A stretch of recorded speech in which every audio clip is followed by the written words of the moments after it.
fall over here. A little Haygrazer update.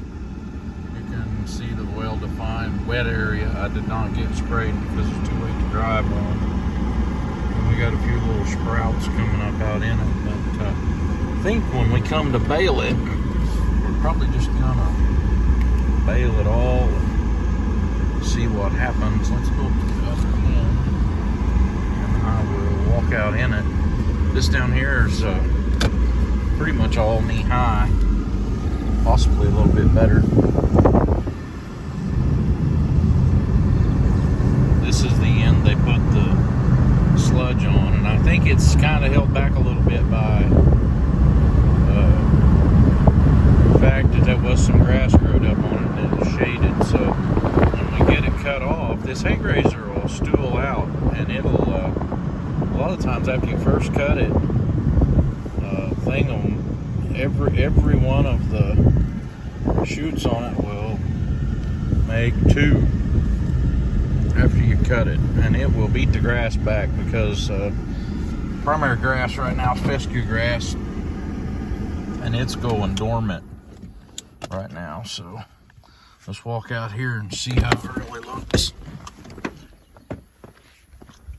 I'm betting there's places it's going to be way above waist high, but we're another week off from cutting it. We had a big rain Saturday evening. I don't know how much they got over here at the house. We probably had 2 inches, inch and a half.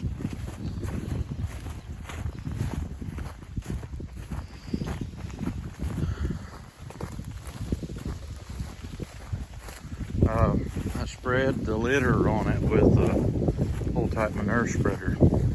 So if you look, and maybe you can't see it very good on the picture, I don't know, but it's going to be a little bit stripped, but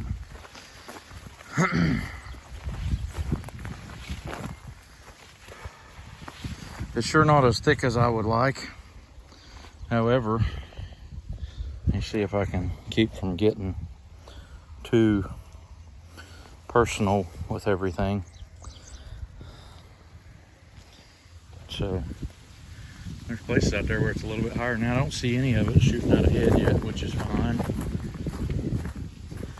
And then there's something. What varmint that was.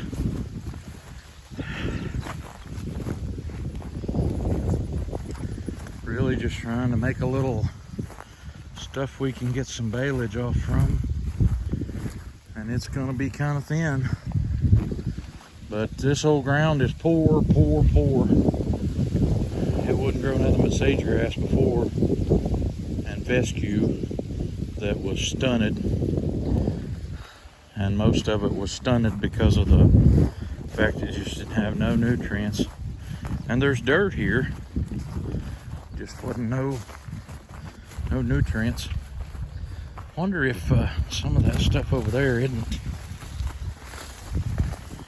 This must be a spot where the litter was really good. That would be up over my shoulders. But you can see, like, here is a strip that was littered. And there's a strip that didn't get much. And then,